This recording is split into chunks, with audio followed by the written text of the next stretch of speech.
Bueno, buenas tardes, bienvenidas a nuestra última sesión de este grupo de lectura de construir la educación especial y construir la educación inclusiva.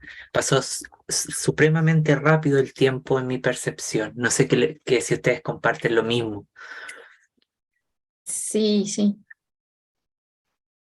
rápido. Pasó rapidito. Y la Gaby pone eso de emoticón. Bueno, Luego lo voy a extrañar y la voy a extrañar. así es, ¿no es cierto? Eso pasa. Bueno, Siempre se pasan muy rápido, no sé por qué. ¿te pasa eso, Gaby, a ti?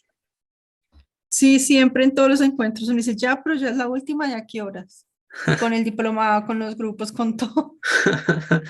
Bueno, oye, bueno, a ver, ¿cómo nos fue con la actividad que ustedes tenían que preparar para el día de hoy? ¿Se acuerdan que era este collage que tenían que crear? Bueno, dejo ahí el espacio para la que quiera comenzar y mostrarnos su creación artística, y podamos comenzar.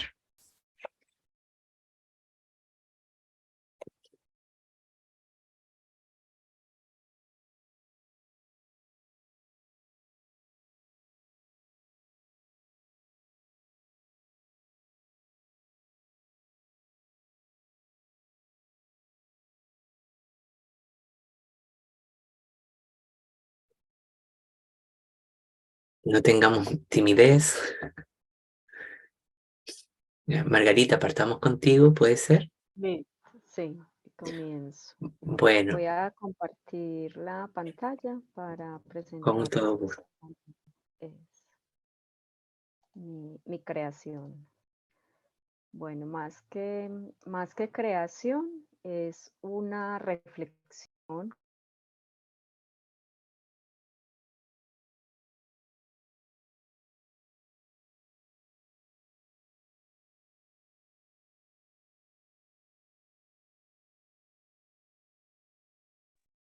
Qué lindo el fondo. ¿Estás con el micrófono silenciado, Margarita? Hola, Renata.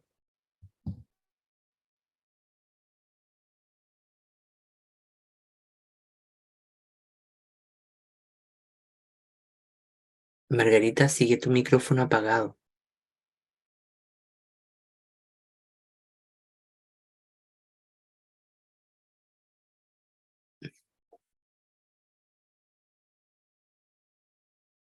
Sí, así es, espérame.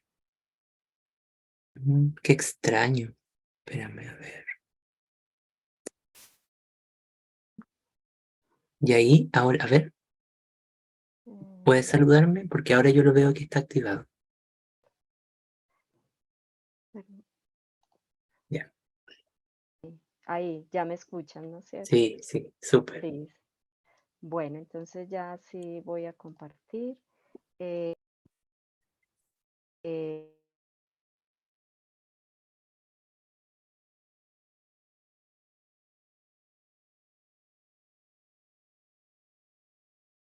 Qué extraño, se pone en silencio tu micrófono. A ver, opciones. Espérame. Una, una vez comparto la pantalla, se deshabilita el sonido.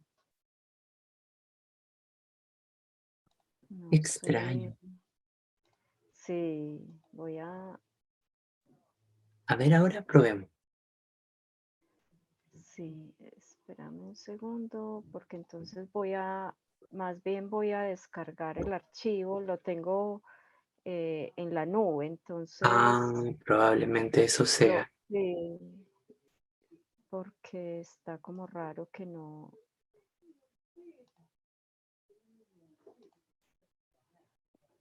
Claro, porque acá dice, y si quieres probar, porque yo le cambié la opción acá, dice que todos Sí, podrían, dice múltiples participantes, no, se pone en silencio. Y si se pone en silencio, ¿sí?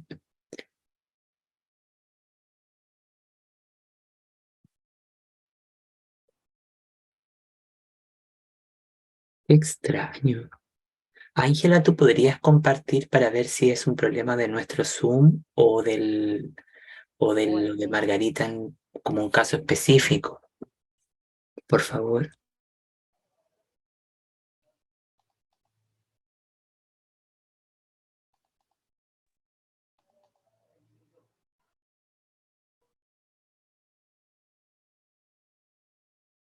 Margarita, ¿no quieres enviarme tu PPT al correo y yo lo puedo compartir en último caso? claro, sí, Pero ya mira, lo voy compártemelo a a... ese de Gmail, que me va a entrar más rápido que el institucional.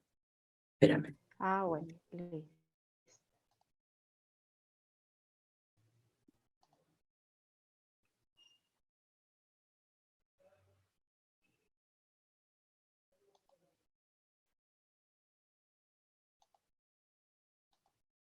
Se escucha.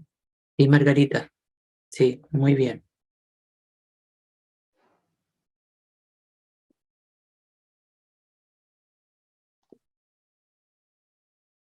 Margarita, perdón, Ángela, ¿podemos partir contigo Se mientras escucha. resolvemos? Sí, Margarita, te escuchamos Ángela, te escuchamos súper bien. Y se ve. Se ve, te vemos, te escuchamos y se ve el PPT. O sea, todo funcionando. Bien, solo me haría falta un detalle, pero eso lo hago luego. Mm, Que alguien me dijo cómo hacer esto para... Aquí es. Sí. Ajá, allí vamos. Bueno, yo trabajé sí, con algunas imágenes, pero la parte de este día, pues no está incluida, francamente, sino hasta el día de ayer. Ya no me quedó tiempo de incluir imágenes, entonces, pero bien, en la primera de las imágenes representa, digamos, el mismo camino que a pesar de las equivocaciones y del sentido común, ¿verdad? Muchas veces se ha cometido y en este camino de la inclusividad y bueno, por la funcionalidad del sistema, ¿verdad? Que a veces nos hace seguir cometiendo los mismos errores, ¿verdad? Y en lugar de, como dice en el texto, ¿verdad? Aquí tengo un par de citas. En vez de alcanzar, dice, la adocracia que se desea, las escuelas mantienen la estructura organizativa que perpetúa las respuestas excluyentes a los niños difíciles de enseñar. Entonces allí vamos, ¿verdad? Repitiendo el camino equivocado, lamentablemente, y igual ahora, la segunda de las imágenes, ustedes la reconocen seguramente, es el mito de la caverna, ¿verdad? Porque vemos y aceptamos lo que otros nos dicen y lo que otros deciden muchas veces en este campo de la teoría de la inclusión. Entonces, sí, eso es lo que al principio del texto, ¿verdad? En el capítulo 1, veíamos cómo criticaba el autor, ¿verdad? Esos conocimientos que a veces nos enmarcan demasiado y hacemos pues también de eso casi que una religión, ¿verdad? El tomarla por ejemplo, él mencionaba de Piaget, ¿verdad? De Freud y todo esto, que nos ha marcado mucho en cuanto a las decisiones y en cuanto a al desarrollo de teoría, ¿verdad? Entonces, también en el mismo texto dice, es obvio que los intereses que están en juego en el sistema educativo han contribuido a la manufactura y al mantenimiento de la segregación. Sin embargo, hay otras formas más prosaicas de interpretar las prácticas excluyentes de la educación que resurgen perpetuamente, formas que evitan todo tipo de intencionalidad. Entonces, eso es un poco, como tercera imagen, está también, ¿verdad? En los primeros capítulos, sobre todo en el primer día que tuvimos, sobre todo, ¿verdad? Hablábamos de esto, ¿verdad?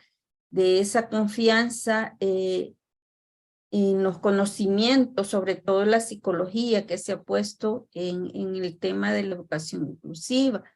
Entonces, dice, la fe en ciertos tipos de conocimiento da el crédito, la credibilidad que respalda el estatus de la educación especial. La confianza en estos conocimientos asegura la reputación de la educación especial como una forma racional y sensible de educar a una parte de la población. Entonces, en la imagen, pues, es un poco, ¿verdad? Eso de los psicólogos, y hablábamos también de los diagnósticos que se esperan con impaciencia y que ya al final, teniendo el diagnóstico, sentimos que alivio, ¿verdad? Y los padres de familia también, cuando a veces son otras cuestiones también las que importan, no solo la cuestión de la psicología, ¿no? Y el diagnosticar y el tener estos conocimientos. Luego, la otra imagen, la cuarta, ¿verdad? La diferencia, ¿verdad? En el texto también dice, se vuelve una identidad personal, de alguna manera, ¿verdad? Esa diferencia. Y es importante ver, a mí por lo menos me hace ruido esto de que la diferencia se vuelve una identidad personal. En el caso de de la educación especial, ¿verdad? Con los estudiantes que tienen una diferencia más marcada, es todavía más fuerte, porque todos tenemos una identidad personal y de alguna manera todos necesitamos quizá una educación especial, ¿verdad? Eso también depende, o habría también que seguir ahondando en ese concepto de educación especial, ¿verdad? Que en algún momento los padres, yo pienso, demandan atención especial para cada hijo, ¿verdad? Porque es su hijo. Entonces, un poco eso. Pero esto de las diferencias o diversidad que el autor menciona, ¿verdad? Aceptar o segregar, ¿verdad? Que era otro de los puntos que discutíamos en las reuniones. Eso de recibir el calificativo especial es recibir una nueva identidad dentro del sistema escolar, decía el autor. Es muy discutible hasta qué punto esta identidad social es transferible a otras instituciones o rechazada por estas, o forma parte de la identidad personal de un sujeto. No obstante, es obvio que esta acreditación de la diferencia representa en la práctica dos fenómenos. Primero, una transición de un estado a otro, es decir, de lo no especial a lo especial. Y segundo, un conjunto de intervenciones que refuerza este estado de diferencia. Está en marcha un proceso de reordenación que sitúa a un alumno en conjuntos de relaciones sociales diferentes y posiblemente nuevos con los enseñantes, los compañeros y el personal de apoyo. Definitivamente, ¿verdad? Esa diferencia. Entonces, que se marca al reconocer esas formas de aprender especiales entre los alumnos. Entonces, eso es un poco la imagen, la cuarta imagen. Aquí igual, ¿verdad? Pero aquí con otra intención, ¿verdad? Esa segregación que tiene ya que ver un poco con la cuestión de lo social, ¿verdad? Esas perspectivas construccionistas sociales, dice el autor, que interpretan y presentan la discapacidad como un constructo artificial de la sociedad desplegado en contra de ciertas minorías a las que se impone la marginación social. Entonces, por eso es diferente aquí esa diferencia, ¿verdad? En el otro el niño está así como más iluminado incluso, ¿verdad? Pero en esa quinta imagen se ve o por lo menos eso es lo que es querido simbolizar, ¿verdad? Y dice también el autor en este capítulo, señala que el estatus de las ideas de las dificultades de aprendizaje en las que se basa la educación especial y la pedagogía especial se basa en unos tipos cuestionables de conocimientos y razonamientos. Están basados en unas ideas que la metodología y la teoría científicas han elevado a un nivel superior. Entonces, es un poco ya la cuestión social, ¿verdad? Como ese rechazo que a veces se tiene. La otra imagen tiene que ver con el tema de los docentes, ¿verdad?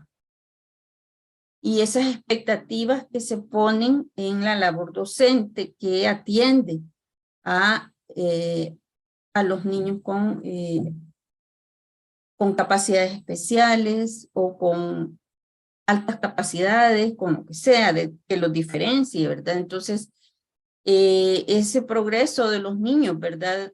Se tiene mucha confianza y fe, y además hay muchos estudios en el texto, se citan, ¿verdad? También eso de cómo los docentes trabajan. Entonces dice, se aboga por renovar la confianza en el saber de los profesionales como maestros para comprender el fracaso de los niños en la escuela.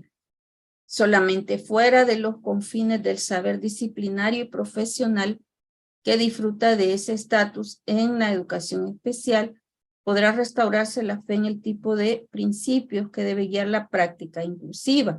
Y aquí también un poquito de lo que he leído de este día, también se ve, ¿verdad? Ese contraste de lo que es las posiciones del discurso, de la ideología y de la realidad, ¿verdad? Entonces, a mí me recuerda mucho el debate que se tiene entre los positivistas y los cualitativos en la lectura de hoy, ¿verdad? Y un poco también con el tema de género, ¿verdad? Porque que ahora lo mencionan como una ideología, ¿verdad? Entonces, pero lo que veo es en esta imagen es también, ¿verdad? Que el docente, cuando ya está, él es el que está frente a la realidad. Entonces, muchas veces ese discurso de valores y principios, dice el texto de hoy, choca, ¿verdad? Con la realidad con la que se enfrentan los docentes y con los pocos recursos que ellos ven en el día a día, ¿verdad? Que se tiene para el tema de la educación inclusiva. Pero bien, luego está esta que la tomé prestada del Principito, también seguramente la reconocerán, ¿verdad? Por la parte de la lectura en la que hablábamos sobre todo, este autor Lyotard, ¿verdad? Que dice esto del crear un sistema abierto para generar nuevas voces que sean escuchadas con el mismo respeto, ¿verdad? Y esto que hablábamos, que a veces nos dejamos impresionar mucho, ¿verdad? Por las teorías y esto, y quién sabe, ¿verdad? De alguien, por ejemplo, los docentes que están más cerca, ¿verdad? Y que no tienen un renombre, ¿verdad? En el camino de los escritos y esto, tienen mucha más sabiduría, ¿verdad? Pero que no, por el prestigio, ¿verdad? Y esto, entonces, no se les pone atención a veces y es importante, ¿verdad? Como sostiene el autor, escuchar esas voces. Entonces, por eso la imagen si se recuerdan del astrónomo que descubrió el asteroide del Principito, ¿verdad? Entonces primero sale así todo mal vestido y luego se tuvo que poner un traje especial y así ya le creían más, ¿verdad? Entonces por eso esa imagen. Luego, la siguiente, estoy dando para atrás, es esta de esa mirada, ¿verdad? Que es lo que Foucault sostiene, ¿verdad? Y todo lo que se habla en el texto de esa disciplina, castigo, dice meticulosamente, crea regímenes de poder, ¿verdad? Entonces esa mirada que no deberían haber, ¿verdad? Comunidades también de habla o formas de conocimiento privilegiados que dominen o enjuicien a otros. Entonces los ojos que observan, que imponen disciplina, castigo, también representan el poder, los que configuran nuestra comprensión y experiencia de la realidad y en este caso del tema, ¿verdad? De la inclusión. Entonces esa mirada que dictamina las necesidades de orden y reglas bajo las cuales se desarrollan las actividades para mantener el control, el poder y que imponen el juicio normalizador, ¿verdad? Esta es la imagen de esos ojos, también son algo feo, ¿verdad? Esa mirada. Luego, esto es sobre las palabras, ¿verdad? Y este mismo autor, Lyotard, que dice regímenes de frases. Llegamos a construir régimen de frases que quizás yo me lo explico un poco. No es que me lo explique, ¿verdad? Pero yo me lo digo así.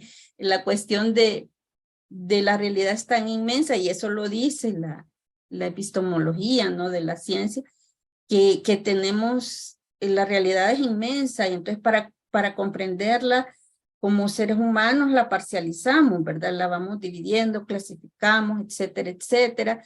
Luego hacemos frases o ponemos etiquetas para facilitarnos esa comprensión de la complejidad del mundo en el que estamos y a la realidad que nos enfrentamos. Pero eso es el peligro, ¿verdad? Pues si nadie creo que esté exento, muy exento de eso, ¿no? De llegar a querer simplificar la realidad. Pero lo malo es no tener la conciencia de esos regímenes de frase que llegamos a construir y que nos van acomodando, ¿verdad? A la realidad. Entonces, dice, el pensamiento de Lyotard se basa en una determinada visión del lenguaje, en vez de considerarlo como un sistema práctico de símbolos que ayuda a la comunicación. Lyotard adopta la postura de que no somos más que construcciones lingüísticas. De ahí su insistencia en la fuerza normativa de ciertos regímenes de frase. Este punto de vista destruye la idea de que el lenguaje es un medio que transmite sin dificultad significados e ideas. A veces más bien las complica, ¿verdad? Los regímenes de frase tratan de lograr una forma de cierre para fijar el sistema del yo en sistemas de orden y unidad que obliguen al sujeto a adaptarse a límites, estructuras o formas de expresión artificiales. Y esa imagen, ¿verdad? Es también incluso las etiquetas que ponemos, ¿verdad? Ya más cuando ya se tiene un diagnóstico o algo, ¿no? Y entonces más etiquetado el niño, y incluso desde el vientre, ¿no? Que podemos llegar a tener esas construcciones instantáneas, digámoslo así. Ya pasó a la siguiente, perdón, que es esta, siempre sobre la teoría, ¿verdad? Y la discontinuidad y ruptura de las teorías. Entonces, esa imagen, justamente, ¿verdad? En algunas líneas son más fuertes, otras más débiles, otras están como subrayadas. Lo que he querido representar allí es eso, ¿verdad? Las teorías y la fuerza de sus ideas, unas más fuertes que otras. Ese término que utiliza el autor de las arrugas, ¿verdad? Que menciona. Entonces, sobre la utilidad de esas ideas en la historia. Eso no es un continuo, van, vienen, ¿verdad? A veces vienen con más fuerza, a veces se suavizan, en fin. Lo que Foucault presenta en sus estudios históricos sobre la sexualidad, la locura, la medicina y las prisiones son ejemplos de cómo las arrugas, dice, o ciertos tipos de ideas, que galán que así fueran mis arrugas, vea, bien bonitas como el círculo, pero no, pero bien, o ciertos tipos de ideas y prácticas se adoptan y se convierten en elementos más o menos indiscutidos de nuestro saber y prácticas recibidos contemporáneos, de cómo entran a formar parte de la economía política del poder. En la interpretación de la historia de Foucault no hay un sentido de progresión constante, ¿verdad? Desde lo bárbaro a lo civilizado, sino de contingencia, accidente, discontinuidad y ruptura. Entonces, la invención de esa nueva anatomía política, dice, no debe verse como un descubrimiento repentino, es más bien una multiplicidad de procesos con frecuencias menores de origen diferente, de ubicaciones dispersas que se solapan. Entonces, eso es un poco la idea de ese círculo con algunas líneas un poco más fuertes que otras, de diferentes colores. Y la siguiente son unos dados. Los dados porque esto es un poco, porque quien decide, ¿verdad? Quien transgrede la normalidad es la sociedad, ¿verdad? La que establece esa reacción negativa y a veces hasta hostil para manifestar el desacuerdo o la desaprobación, ¿verdad? De la diferencia. Entonces estamos un poco, o están más bien las personas, los niños, un poco hacia la suerte, ¿verdad? Del ánimo de las personas en la sociedad. Entonces un poco representar esto con esos dados que tienen una carita, unas caritas tristes y otras alegres, ¿verdad? Esta imagen tiene que ver con la influencia es que a mí me ha recordado el texto en muchas ocasiones esa discusión de lo positivista, de lo cualitativo, ¿verdad? En este caso, de cómo se ha vuelto en algunos momentos hasta mecanicista, ¿verdad? El tema de la inclusión y despreciando un poco, digamos, las interpretaciones o un poco lo cualitativo, ¿no? Entonces, esa un poco la imagen. Y esta, pues ustedes ven que es lo del ADN, ¿verdad? Porque en un momento, en el texto, ¿verdad? Se discutía eso de que es la herencia, ¿verdad? La que nos determina esas características especiales. Entonces, dice la heredabilidad de la inteligencia. Entonces, dice, los grandes pensadores de las zoologías han construido una teoría impresionante que da credibilidad y prestigio a determinadas formas de considerar el aprendizaje a los niños y las dificultades que experimentan en la escuela. Con frecuencia estas teorías desvían la atención de explicaciones más sencillas del fracaso, del progreso de los niños, ¿verdad? Pero también como no, esa es la siguiente. Esta es la siguiente. Esta. Aquí lo que he querido representar es cómo la ciencia, ¿verdad? Sobre todo las estadísticas, llegan a crear, ¿verdad? El mundo social.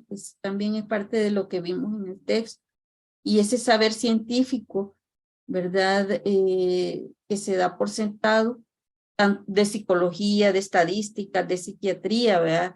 Han marcado muchas veces la diferencia y han llevado a cometer errores y bueno, y a dibujarse el mundo de acuerdo a esa ciencia, ¿no? Y la última, pues, es un poco lo, no sé si lo representa, pero es un poco el tema, ¿verdad? Justamente del texto, de la deconstrucción. Entonces, cómo se tiene, ¿verdad? Nos explicaba Aldo esto. Yo como estudiante un poco que no sé, ¿verdad? Pero esta cuestión él nos la explicaba, ¿verdad? Genial. A mí no se me quedó mucho, pero en realidad esto que él nos explicaba de la deconstrucción no es simplemente, ¿verdad? Exponer unas ideas y no tocarlas, pues en el fondo, y no dejar resueltas muchas cosas. Precisamente esa es la deconstrucción, más o menos, es lo que comprendo, ¿no? Entonces se desarma, ¿no? Pero se discute y luego, pues el resultado es un poco algo que dé de alguna manera, al menos algunas visiones, ¿no? Porque respuestas totales, ¿verdad? Pues creo que no las vamos a encontrar, pero sí que deje por lo menos un poco más claro lo que ya se metió a deconstruir. Entonces por ahí va un poco esa última de las imágenes. Y esa sería mi. Muchísimas gracias, Ángela. Te pido que no la saques todavía la imagen porque, por favor, no sé si las compañeras quieren hacer algún comentario. Yo tengo varios, pero no sé, Margarita, Renata, Gabriela, si quieren aportar algo a lo que Ángela nos ha compartido. Bueno, yo quiero destacar la explicación y el camino como iba mostrando el collage, la compañera Ángela, muy claro cada uno de los procesos que presenta el autor para entender hoy cuál es la invitación frente a esa deconstrucción y realmente que amerita la educación inclusiva. Siento que resaltar la selección de cada imagen y que tuviera toda la coherencia mientras te escuchaba, Ángela, buenísimo. Siento que la tienes clarísima también frente a esos puntos coyunturales que indicaba el autor allí, porque hay muchas afirmaciones como la de construcción, como toda esta comprensión frente a la diversidad, la diferencia, los procesos hegemónicos o biopolíticos que no son fáciles de entender, ¿no? O sea, quedan, como decía allí, en la incoherencia teórica, pero cómo agenciamos eso en el día a día o qué ameritaría para los diferentes personas, maestros, investigadores, todos los actores que estamos allí, y tú resaltas eso bastante a medida que vas avanzando en la explicación del collage. Muchas gracias. Muchas gracias, Gaby. ¿Alguien más que quisiera hacer algún comentario? Sí, yo estoy de acuerdo con las palabras de Gabriela y me sumo pues como al reconocimiento de Ángela en la claridad y en ese recorrido que pudo establecer. La configuración de las imágenes también permite incluso recrear y ampliar lo que ella pues nos iba señalando del texto, y hay unas reflexiones muy acertadas respecto a lo que continúa, esos elementos que quedan como en duda, que hay que seguir indagando, y que igual que Ángela, yo quedé con esa sensación de que hay que seguir profundizando y buscando otros elementos que quedan como en el vacío. Y creo que ahí me conecté con muchas de las ideas que resaltó Ángela. Muchísimas gracias, Margarita. Bueno, Ángela, si me lo permites, yo, bueno, quiero felicitarte porque en mucho de las sesiones anteriores tú siempre decías, ay, es que esto no lo entendí bien, esto no, pero al hacer el ejercicio yo me doy cuenta de que hay una comprensión global de los temas, ya, porque me sorprendió, por ejemplo, cómo presentaste las imágenes, porque si bien todas las personas pensamos en imágenes, las imágenes de pensamiento son un recurso de construcción del conocimiento, esto que estamos haciendo ahora, ¿ya? Entonces, de alguna manera, todo tiene una trama visual, ¿ya? Y, por ejemplo, cada cosa que tú fuiste hilando me gustó mucho porque recuperaba extractos bien específicos del texto. Los pasajes de la Lyotard, de Foucault, o sea, son pasajes que estaban en el texto y los fuiste conectando de manera bastante armónica. A mí me dio mucho gusto escuchar esas explicaciones y sobre todo me dio mucho gusto, por ejemplo, cuando tú pones esta imagen acá del mito de la caverna, que a mí en lo personal me marcó mucho cuando yo iba a la secundaria, porque en esa época se estudiaba acá el mito de la caverna en psicología y entender, por ejemplo, esa idea entre el mundo, la verdad y entre lo verdadero y lo falso, en el fondo, que no me acuerdo el nombre en este momento técnico que tiene, ¿no?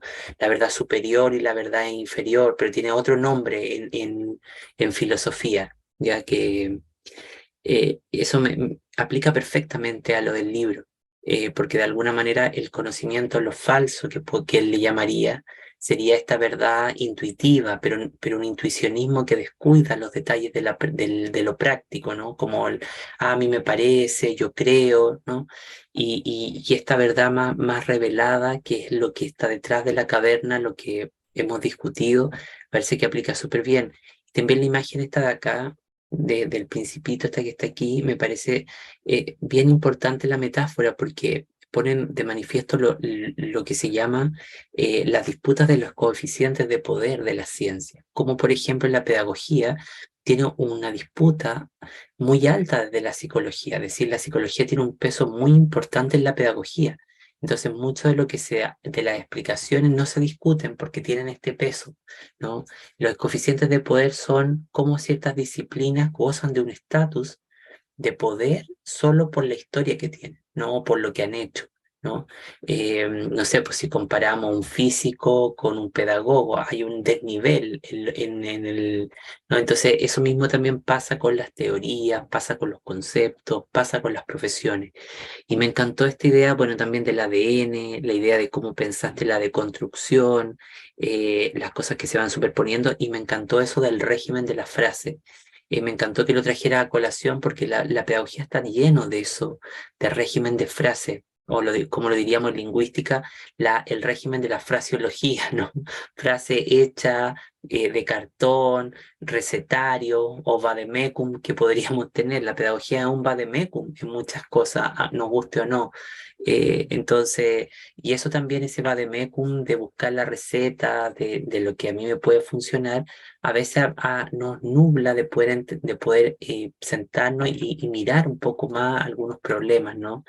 Me gustó mucho cómo lo organizaste de una manera muy simple, pero que toma varias aristas de comprensión. Así que muy bien, Ángela. No sé si quieres decir algo. Muchas gracias. Sí, por sus flores. Con todo gusto, Ángela. Me dio mucho gusto hacer la tarea y volver a leer. Y pues sí, ustedes saben que de los textos uno aprende mucho y a veces hay que leerlo hasta más de una vez, ¿verdad? Para seguir comprendiendo y para seguir aprendiendo. Así es que muchas gracias a ustedes también por sus comentarios. Gracias a ti, Ángela. Bueno, vamos con Margarita ahora. Yo te comparto, Margarita, ¿ya? Espérame, déjame compartir y ya ustedes me avisan.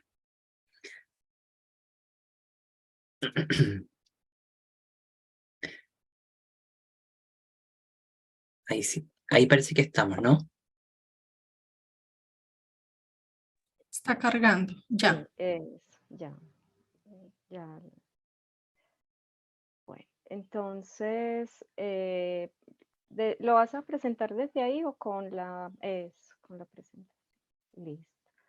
Bueno, entonces mi idea del collage fue como ensamblar desde diversos elementos un todo unificado. Ese fue como el objetivo con el que traté de representar el collage y en cada elemento del collage poder visibilizar en especial esos, como lo decía ahorita, como algunos elementos que me llamaron la atención, pero que a su vez tendría que profundizar. Más pienso yo también por el tiempo en el que está escrito el texto.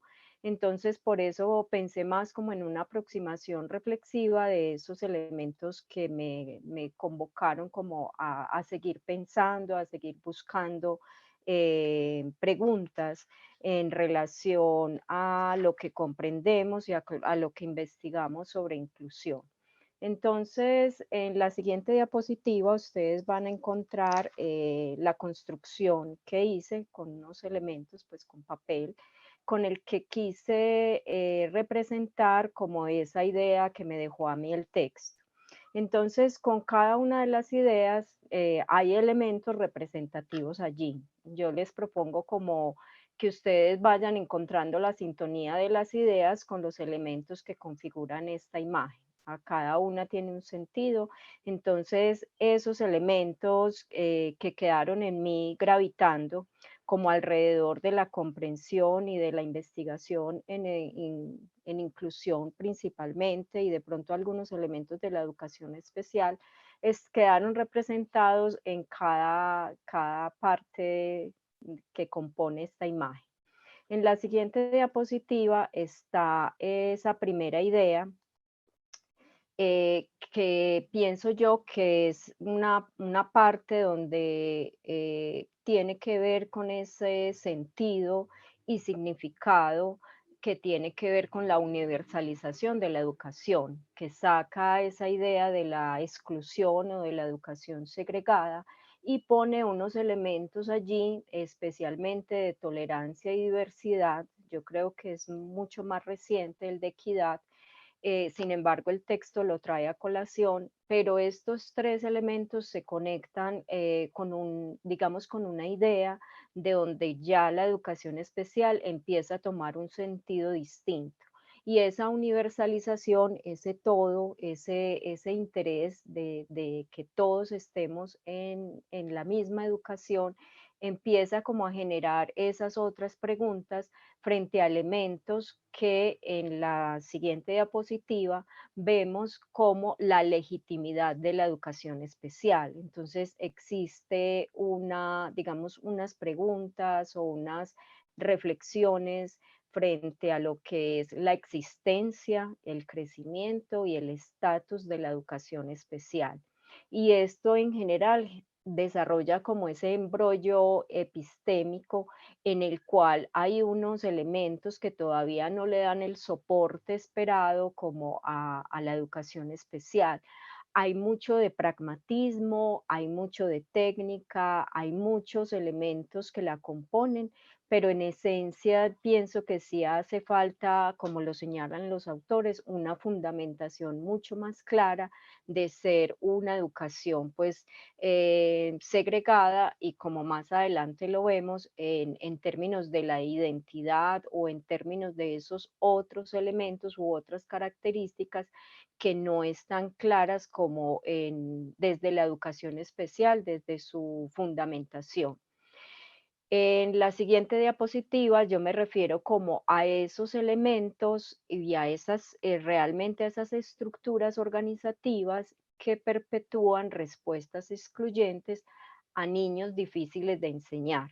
Y me gusta mucho ese, digamos, esa denominación que tomo de los autores, niños difíciles de enseñar, porque de esa manera, digamos que su eufemismo sería el niño especial, los métodos especiales, incluso la misma educación especial, que es difícil y pienso yo que es una manera muy directa, tal vez cruda, de hablar de niños difíciles de enseñar, pero que digamos que muchos profesores, sobre todo de escuelas regulares, se sentirían sintonizados con esa definición, porque termina siendo el niño que de alguna manera o deambula en la institución o no presta atención o como en el mismo texto lo plantean los autores, altera el orden de la educación o de la escuela. Entonces, ese elemento, esas estructuras organizativas que perpetúan esas respuestas excluyentes, me lleva mucho a pensar qué hace entonces allí la inclusión. Ahí fue donde me quedó como una inquietud, si en ese caos, en ese orden que queremos mantener de la escuela, hay como una línea donde los alumnos van todos tomados de la mano, pero realmente el alumno que tiene alguna de sus diferencias, algo difícil, es el que genera de cierta manera el caos, y allí es donde hay que mantener a partir de técnicas, normas, disciplina, ese orden o esa linealidad, homogeneidad que ha perpetuado la escuela. El siguiente elemento que está en la otra diapositiva tiene que ver con esas nuevas formas de investigar y de entender la transformación, es decir, como todas esas ideas que se han venido popularizando a partir de los niños diferentes, desviados o discapacitados, y allí me queda digamos, las ideas de inteligencia y la naturaleza del aprendizaje, que muchas veces nos quedamos en esas características superficiales, geográficas, de origen, de capacidad, de incluso de religión, de identidad sexual, pero realmente qué implica para esas diferencias la naturaleza del aprendizaje. Ahí hay un elemento pues como muy evidente que deja en esa separación de grupos, el enfoque diferencial que tanto nos ha marcado por unos subgrupos, esos subgrupos ha tratado de abarcarlos la escuela, pero sin embargo no hemos logrado esa totalidad o esa universalización de la que nos mencionaban en un inicio los autores. Entonces creo que esos dos elementos para mí, inteligencia y naturaleza del aprendizaje, tendrían que hacer parte de esas nuevas formas de investigar y de transformar muchas de las prácticas o de esos elementos en la escuela. Unido como a esas concepciones, en la siguiente diapositiva me refiero al estéril enfoque del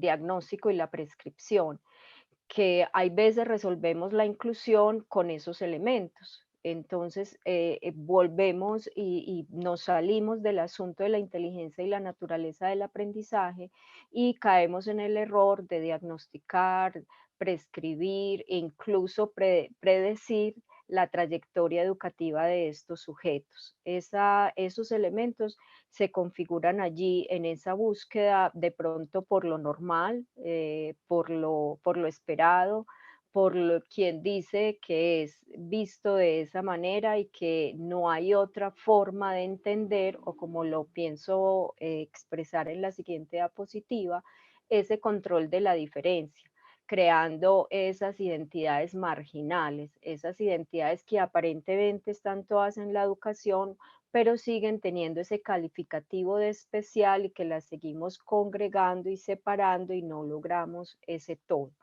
Ese control de la diferencia que se le atribuye a la educación especial es un elemento que para mí creo que sí es un punto a deconstruir realmente, que propone el texto, que lástima que lo deja de manera muy incipiente.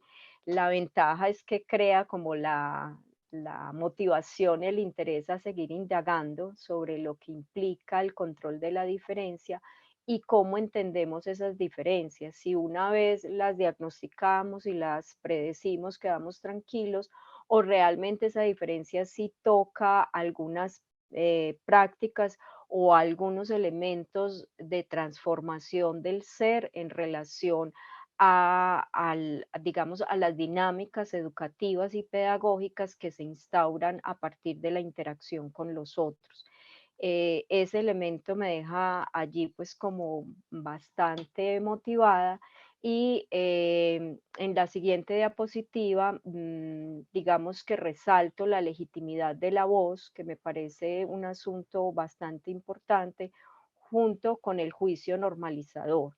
Aquí entonces hay unos elementos, digamos, que yo resalto que tienen que ver con la etiqueta, la desviación y la estigmatización.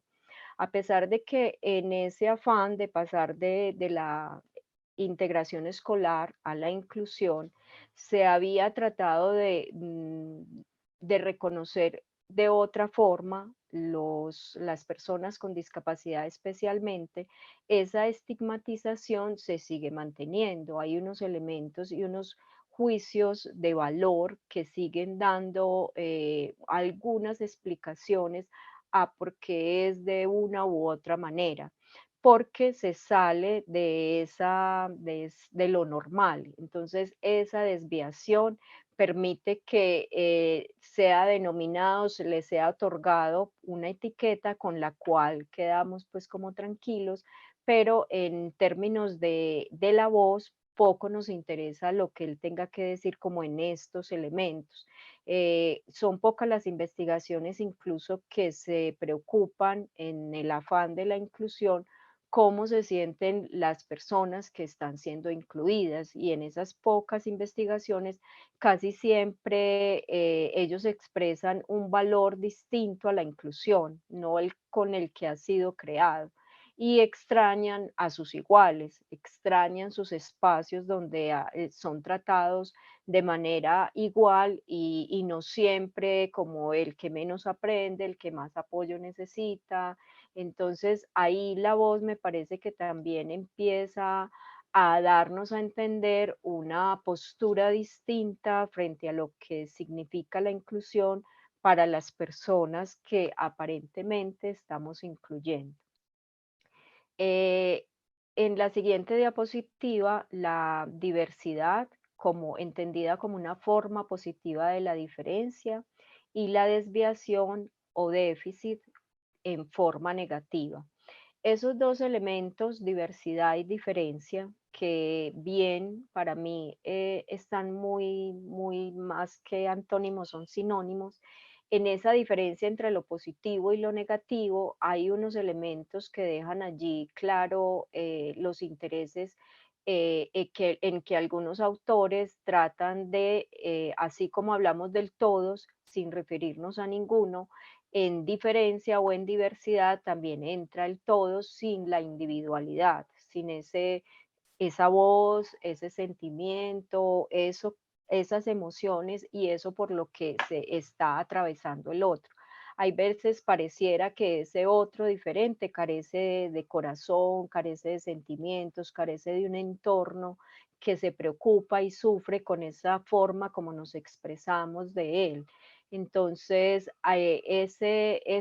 esos dos elementos yo pienso que a partir de ahora los leeré con más cuidado y más atención en otras lecturas que haga que utilicen estas dos palabras, porque pienso que ahí también hay unos elementos interesantes a seguirnos cuestionando.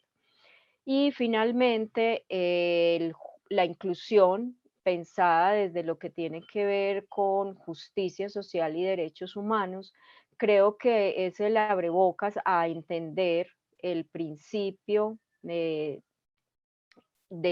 está en la siguiente diapositiva, como el principio de lo que es realmente entender la inclusión por fuera de la educación especial, a partir del concepto de justicia social y derechos humanos que es común a cualquier educación.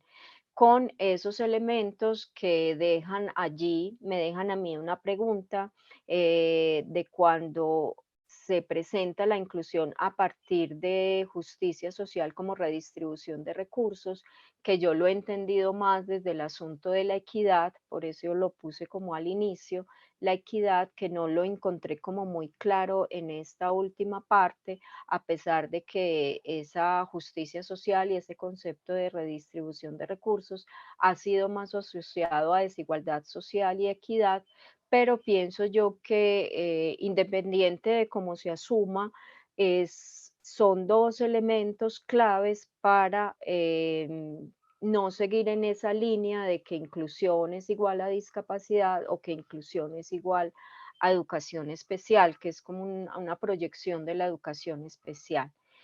Y de todo esto, con la pregunta que me quedo es, ¿qué le hace falta a la escuela para que reconozca la existencia de todas las identidades? Es decir, para que en esa universalización, en esa totalidad de educación que planteamos como un ideal, si la inclusión vista como está siendo presentada desde esa parte normativa, técnica, de unos parámetros con los que hay que cumplir, incluso de algunas fichas o de planes, proyectos educativos institucionales que ponen en cuestionamiento como tantos elementos, si realmente le va a permitir a la escuela ese reconocimiento de esas todas identidades y pongo también como el resaltado en todas, porque vuelve y queda como el asunto de la individualidad o de la colectividad o de el ser en más allá de a dónde o qué grupo pertenezca o esté. Entonces, esa es como mi inquietud y la reflexión que tendría como a partir de toda la lectura. Ahí termina como mi ejercicio. Bueno, Margarita, felicitarte por el ejercicio. Yo no sé si Ángela, Gabriela, Renata quieren aportar algo, algún comentario. Destaco de la presentación de Margarita también la manera como le da asilo al sentido de la escuela y a la comprensión de la educación especial, aparte de inclusión. Ha quedado muy claro a lo largo de toda la postura y la manera como fuiste, o sea, el ejercicio del dibujo, que cada detalle, ¿no?, hecho a mano, ibas pensando y construyendo, también un hilo bien interesante porque permite ver no solamente la profundidad de esos tópicos frente al texto, sino también muchas líneas frente a lo que haces tú hoy, ¿no? Se nota allí que ha sido el punto de análisis que te vas a profundizar y claro, la idea del grupo es que podamos ver con mayor detenimiento, ¿cierto? O comprender a profundidad toda esta cantidad a veces de sinónimos o de palabras antisonantes que están por todo lado y que nosotros también a veces desde el campo usamos de muchas formas, pero que precisamente el autor nos dice, bueno, hay que pensar en pequeño, ir a lo concreto, profundizar y a partir de ahí construir, ¿no? Sin desconocer claramente, pero realmente construyendo lo propio. Y ahí en el ejercicio lo dejas muy claro, muchas gracias. Y se articula con lo que voy a presentar. Ángela, Renata. Sí, igual, Margarita, felicitarla, la verdad, porque sí es también mucho su aporte, ¿no? De cómo ella está interpretando las lecturas justo con el quehacer, ¿no? Y en el caso esa de la legitimidad de la voz, a mí me resonaba un poco por este último texto del día de hoy y de las investigaciones, ¿verdad? Yo me preguntaba, realmente los que sufren, digámoslo así, ¿verdad? De esta manera, no sé si estoy cometiendo un error, pero o más bien los que viven esa exclusión y esos problemas son los niños, o la inclusión, ¿verdad? Los niños que aceptan, que acogen a sus amiguitos. Entonces, esa voz de los niños es algo complejo, bien complejo, si nosotros como adultos, ¿verdad? Nos cuesta, pero trabajar como en el bienestar de los niños, ¿verdad? En esa escuela donde se reconozcan, como decía al final en la pregunta, todas las identidades, ¿verdad? Es como, digamos, esa utopía, porque sí, los niños son tan sinceros, ¿verdad? Y los adultos a veces metemos mano y la verdad es que ellos son los que conviven, los que están con sus amiguitos, ¿no? Y no discriminan ni nada. Pues.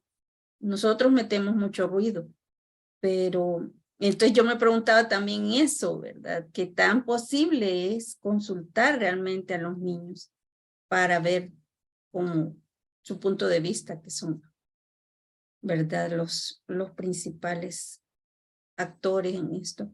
Así que felicidades y gracias por sus comentarios y aportes, Margarita, desde su realidad.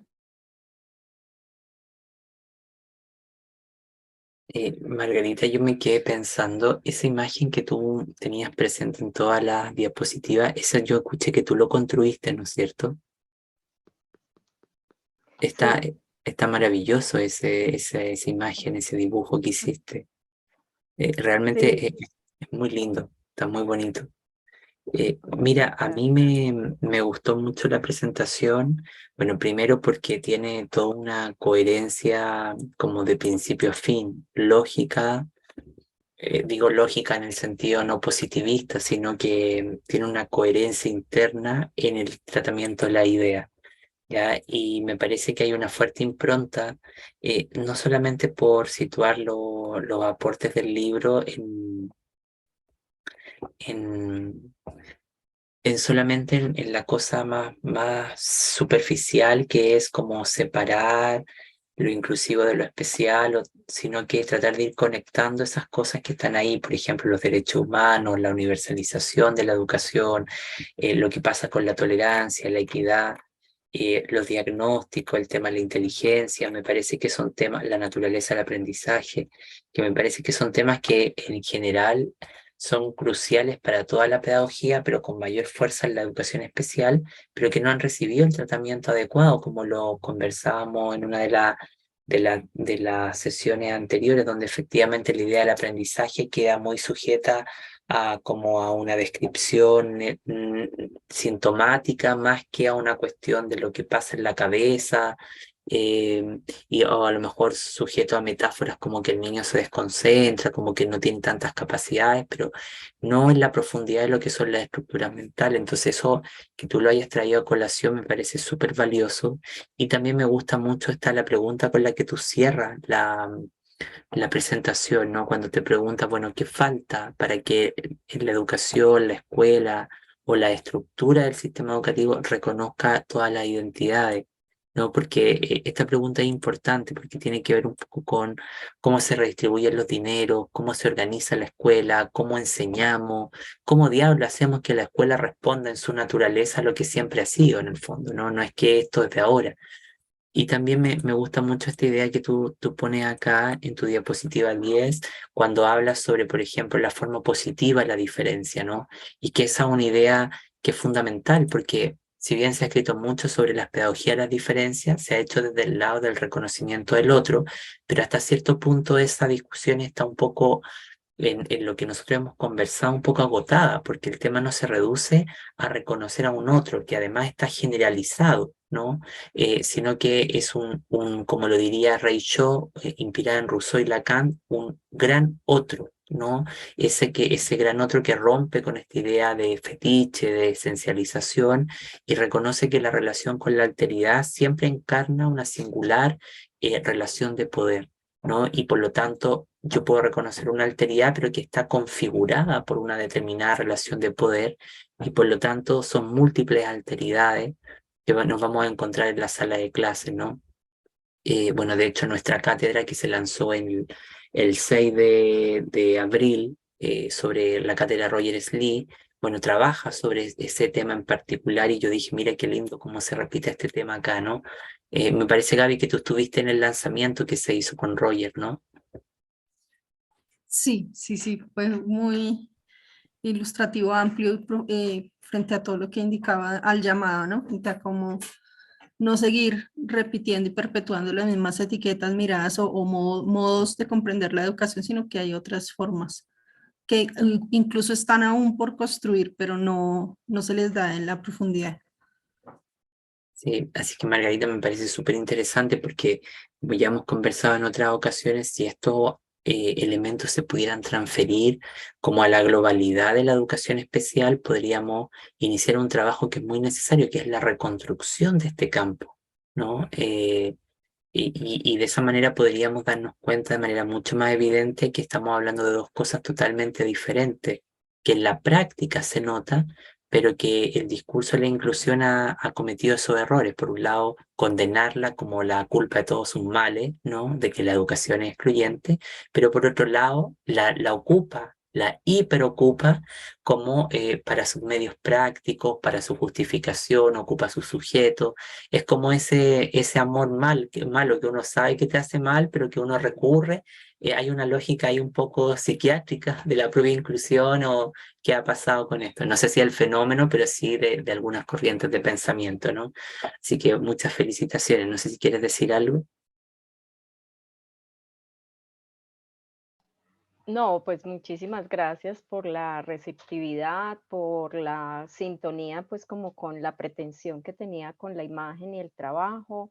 Y frente a esto último que creo que coincidimos es en ese término de cómo entendemos a ese otro desde un lugar de alteridad cognitiva, no tanto desde diversidad, diferencia, sino cómo realmente, o sea, incluso al respecto, algunos autores piensan que los niños son los únicos que son capaces de convivir naturalmente con esa diferencia. Es el adulto, más o menos lo que decía ahorita Ángela, es el adulto el que a medida que crece nos enseñaron que eso no se habla, de eso no se pregunta, eso es raro, y vamos adquiriendo una relación muy antinatural con lo distinto, con lo diferente.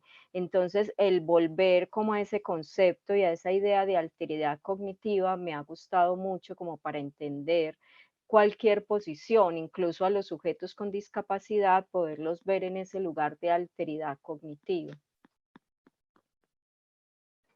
Muchísimas gracias. Gracias a ti, Margarita. Ángela. Perdón, Gaby, ¿quieres tú presentar lo tuyo? Súper.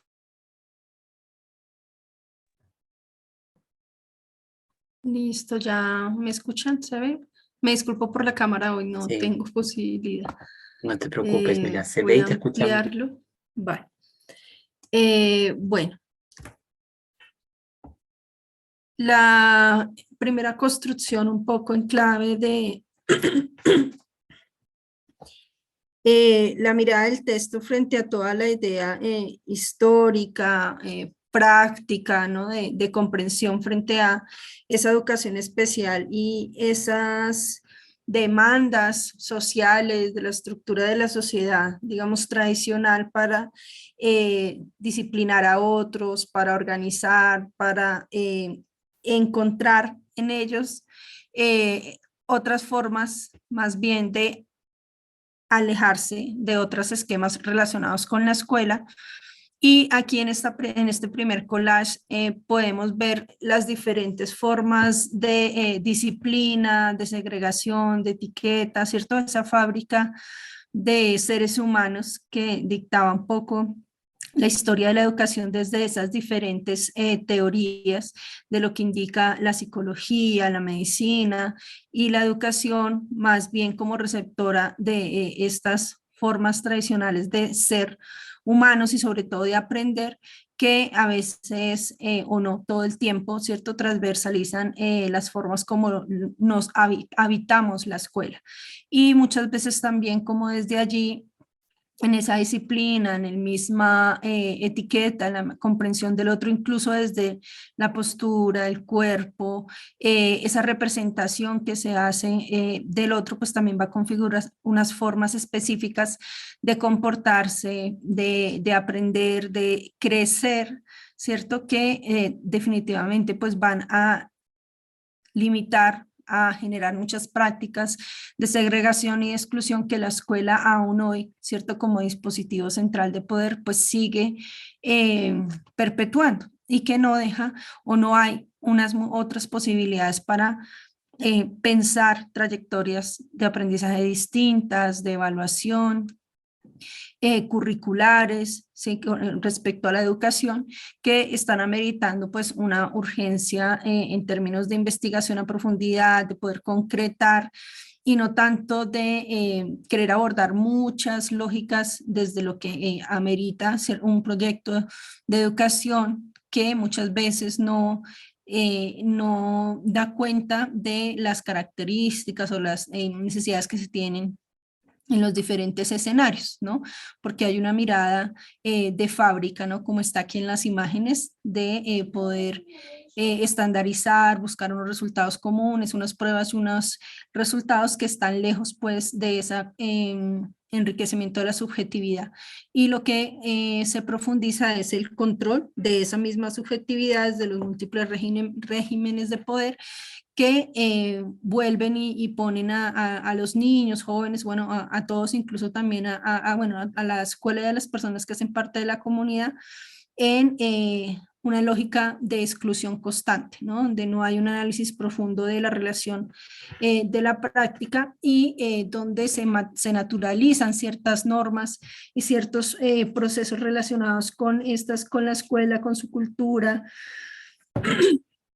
con sus mismos rituales o formas de funcionamiento que pareciera que son así, no hay otra forma, ¿no? Y lo naturalizamos y seguimos perpetuando y generando estos procesos en una cultura institucional que pues están lejos realmente de dar cabida o apertura o de lograr esas existencias de las que también nos hablaba en el texto frente al otro, ¿no?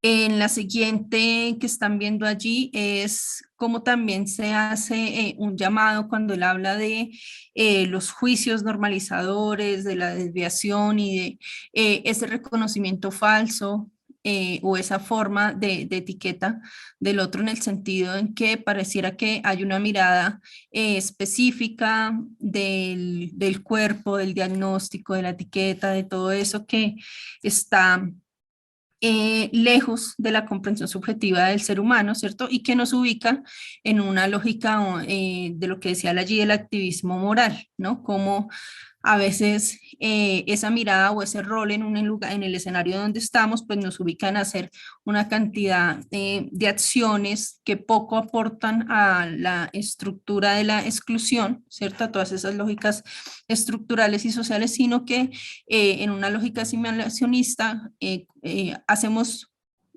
miles de cosas que realmente no están aportando, no solo en la práctica, sino en el sistema como tal, social, cultural y relacional a la transformación de estas miradas que siguen puestas o siguen aportando a la lógica de poder social. Es constante, ¿no? Seguimos en lo mismo, pero no hay una transformación frente a las formas de relacionamiento que hay. Y cómo las múltiples voces siguen siendo acalladas, seguimos construyendo, diagnosticando unas formas específicas de ser humano frente también al desarrollo de la inteligencia, de la comunicación, de la movilidad, esa idea de cuerpo estático, ¿sí? Que la da el diagnóstico y todas estas etiquetas, pero que dejan de lado pues que la sociedad es cambiante, que la experiencia humana también y que en esa construcción de la subjetividad pues hay muchas formas también de relacionarse y de compartir, ¿cierto? En esa intersubjetividad hace falta profundizar esos estudios y la posibilidad que haya allí realmente de fracturar esa dinámica relacional que nos ha impuesto pues lo hegemónico, lo tradicional, la historia que seguimos de las múltiples teorías vacías y sin sentido de la experiencia social. Aquí en este destaco lo que él habla, que hay un problema de la incoherencia, ¿no? Como hay unas distancias, no solamente entre la teoría y la práctica, sino en el encuentro relacional, ¿no? Muchas dimensiones económicas, lo que hablaba también Margarita de la justicia social, que no es la misma desde las diferentes posturas y autores, esta realidad distributiva, de qué manera, más allá de una categorización o clasificación suelta para enunciar unos enfoques o un abordaje desde la diversidad, pero que están lejos realmente de poder profundizar cuáles serían esos fundamentos o esas rutas epistemológicas sobre las cuales podrían darse una mayor coherencia y analizar a profundidad esas distancias, ¿sí? Que no son que son distintas para todos y que van a tener una especial influencia en todo el tema del capital cultural y de la forma como cada uno pues, se concibe y construye en ese encuentro común. Y también de la manera como el autor indica, digamos a nivel general, haciendo un llamado a cómo romper esos controles sobre la subjetividad, sobre los regímenes de poder, y da varias luces, veo yo, desde el tema de la voz, no en un sentido, porque el tema de la voz se ha llamado constantemente y digamos en Colombia ahorita con las políticas públicas y uno todo el ejercicio, pareciera que dar voz es llamar y socializar algo para afirmar que una negociación o un acuerdo o una participación de las diferentes comunidades, pero que lejos están realmente de haber incidido de una manera constructiva en estas cosas que realmente los convoca, en lo político, en lo económico, en lo participativo, en la educación. Entonces no es una voz per se, es una voz, yo veo aquí en el sentido crítico, desde la perspectiva que puede abrir posibilidades, ¿cierto? En donde el sujeto con discapacidad sea también un sujeto de conocimiento y de saber, que era también algo que veíamos allí en el texto, que lo dialogamos en la clase pasada, de que si es posible, como siempre, la educación especial ha hablado sobre, ¿no? O las familias o los cuidadores sobre, pero desconocemos totalmente la experiencia y el saber directamente de los sujetos con discapacidad. Entonces, ¿cómo empezar a transformar en las prácticas o la concepción y la base, las raíces de la educación especial desde lo propio, ¿no? Porque seguimos según los modelos y todas estas rutas en las que hemos sido formadas, ¿no? Desde la educación especial, replicando unas formas de evaluación en prácticas, de estructura del aula incluso, ¿cierto? Pero que realmente pues hemos venido adoptando de las demás ciencias y no hemos construido un saber o unas disertaciones profundas y concretas, como dice el autor, frente a la educación especial, que le correspondería hoy, de acuerdo a lo que demanda la inclusión como proyecto político, a la educación especial para realmente aportar a ir desengranando esta máquina de la exclusión, ¿sí? Porque hemos hecho algunos avances a nivel de políticas y algunas comprensiones frente a la práctica, pero que nos hemos dado cuenta se han quedado en un tema asimilacionista, pero que todo esto y el llamado también está meritando otras cosas, ¿sí? Y todo no se soluciona tampoco desde la educación especial, pero sí podemos aportar desde esas lógicas relacionales, cambiando y transformando los enfoques de enseñanza y estas otras formas de concebir lo que sería o transformar la escuela no como espacio físico, sino como la interacción entre los sujetos, ¿no? Para que realmente podamos, en ese análisis de las distancias, poder comprender esas formas de opresión, de segregación, que a veces incluso nosotros mismos como maestros seguimos desarrollando.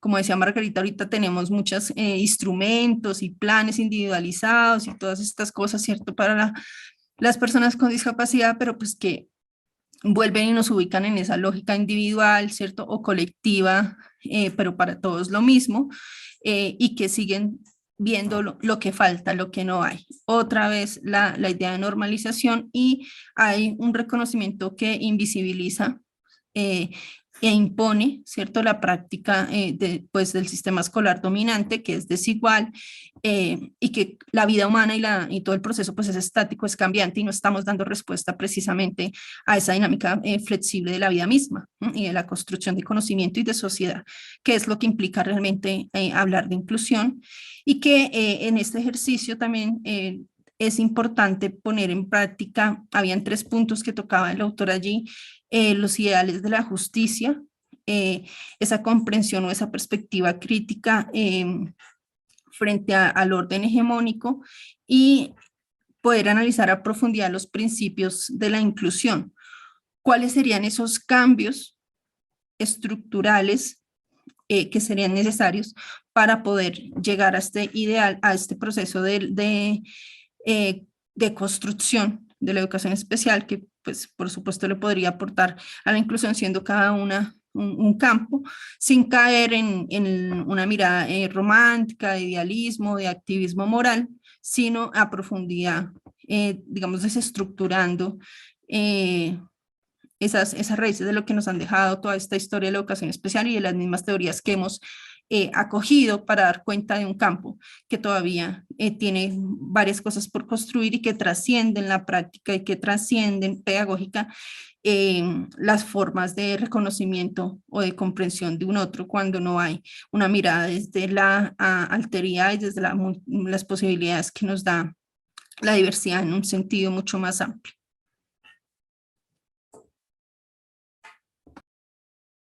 Gracias. Muchísimas gracias, Gaby. No sé, las compañeras que les sugiere, qué comentarios, ideas tienen respecto del trabajo de Gabriela, Ángela, Margarita, Renata.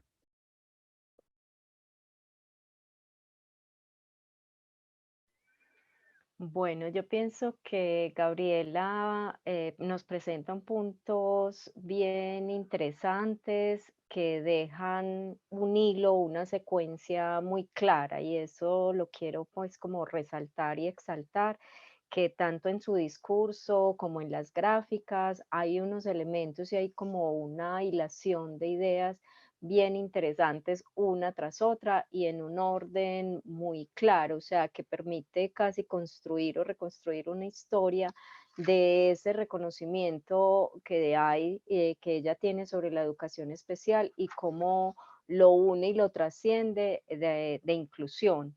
Entonces, hay como una transición, un tránsito entre una idea y otra, pero es muy sutil ese salto y me gusta mucho porque hay un esfuerzo, yo creo que de elaboración de esas ideas para poder construir ese tránsito, y me gustó mucho cómo pasa de una idea a la otra y no es un cambio así brusco. Eso me pareció bien, bien bonito de tu presentación, Gabriela. Y en esa representación que pones de la escuela, de la institución, también hay unos elementos bien interesantes con relación al control, a la disciplina, a esos esquemas y a esas demandas de poder, toda esta teoría de Foucault muy bien representada en la institución escolar. En cada una de las imágenes creo que hay unos elementos bien claros, la postura o ese constructo incluso teórico de la discapacidad de una manera muy ágil que también lo presenta, que es bien profundo y bien denso, y hay una idea general muy clara de lo que implica la discapacidad, la concepción de cuerpo, de movilización, de déficit, pero también esa mirada social a eso que se desvía, que es anormal. Hay unos elementos de transformación bien interesantes, y las posturas que ahora última presentas con inclusión también me dejan como esa visibilización de unos elementos desde esa perspectiva crítica, que no se queda en un elemento pragmático de un accionismo, sino de realmente esos cambios necesarios, más allá de principios y valores, esa pregunta por cuáles serían esos cambios necesarios, y eso me parece a mí pues como bastante interesante, y que también de pronto va dejando una línea o unas líneas de preguntas, unas ideas ahí bien interesantes para seguir construyendo, pues como a partir de la investigación. Muchas gracias, Gabriel. Gracias. Renata, tú que has estado tan silenciosa el día de hoy. Hola, Ángela. Bueno, en principio agradecer y felicitar a las compañeras porque es súper interesante escucharlas. Yo me estoy subiendo un poco más tarde a la conversación. Em, me comparto muchas de las inquietudes o de las líneas desde las cuales se suben al análisis y a la propuesta de síntesis, que al mismo tiempo es apertura.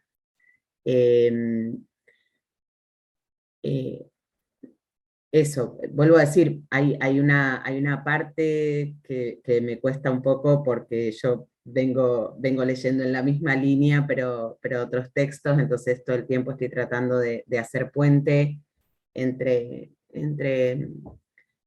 lecturas, pero no sé, me parece que lo más certero que tengo para decir es que me da pena estar subiéndome recién ahora, y que me gustaría que sigan un par de encuentros más.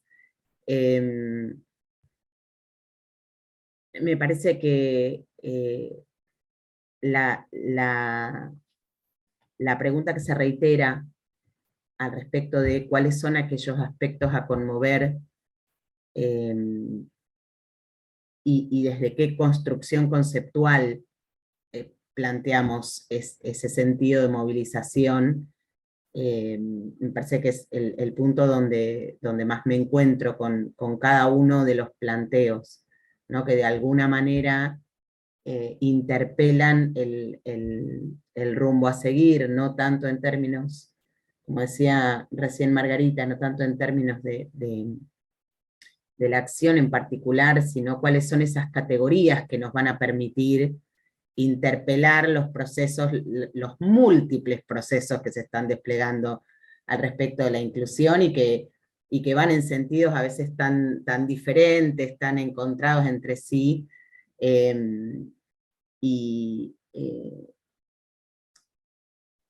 eso, y que me parece que espacios como estos ayudan a ir fortaleciendo esa posibilidad de construir categorías comunes, categorías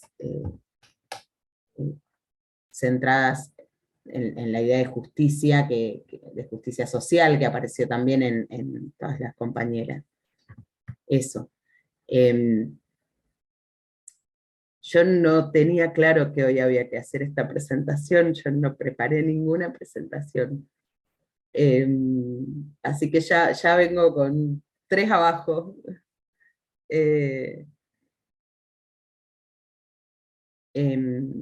Pero no te preocupes por eso, Renata. Ángela, chiquilla, tenemos 6 minutos para finalizar esta sesión porque luego yo tengo que desconectarme y entrar a esa del postdoctorado, que es la última sesión también. Ángela, te escucho.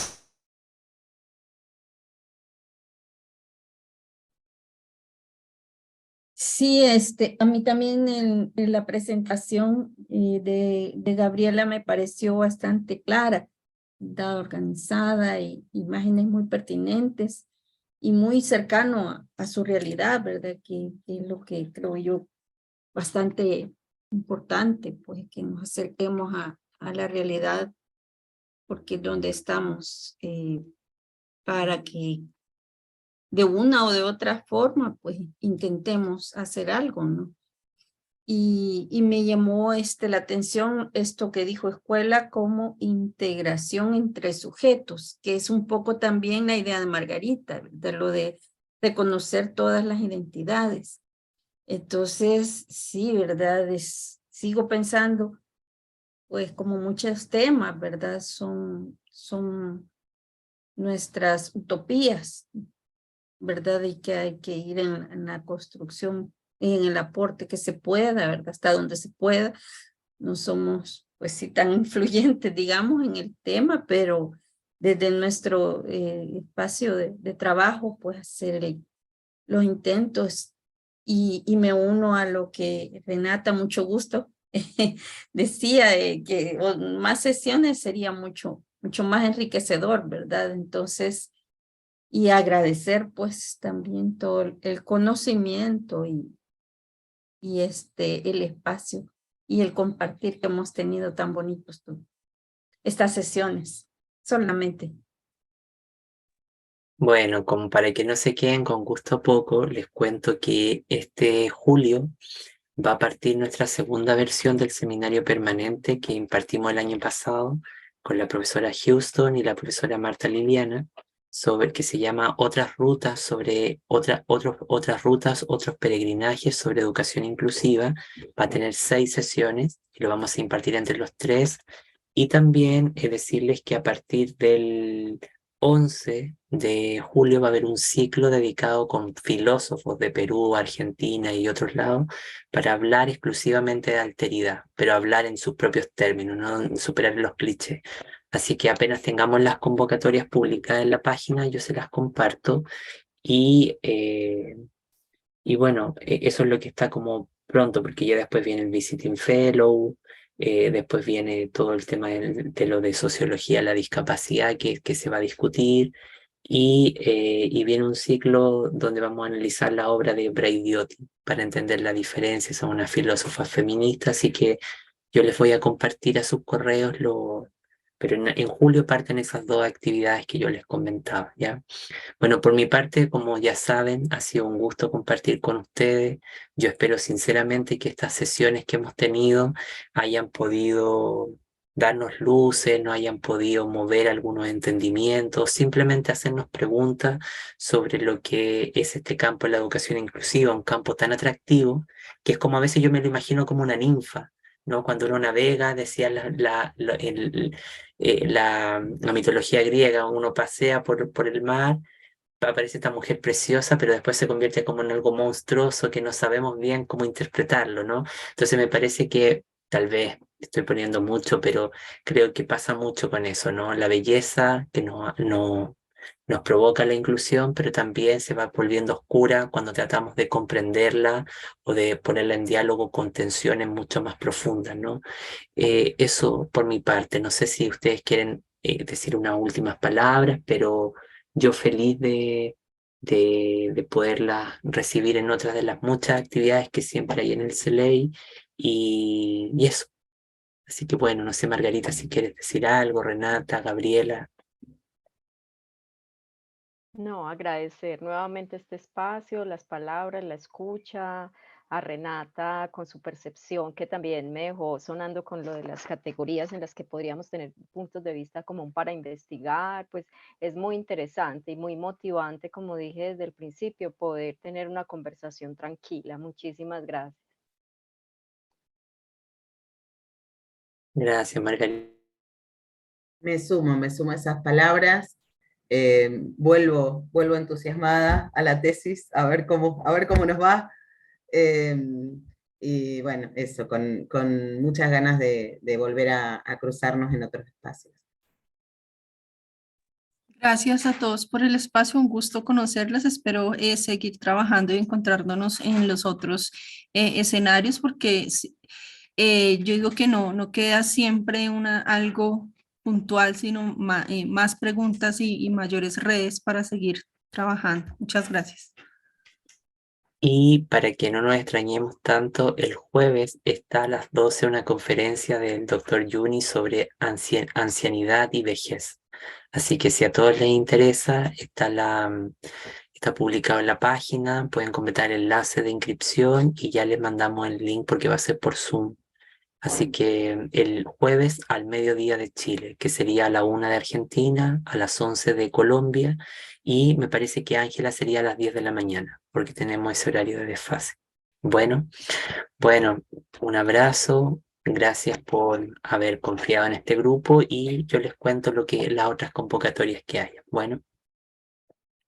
Gracias.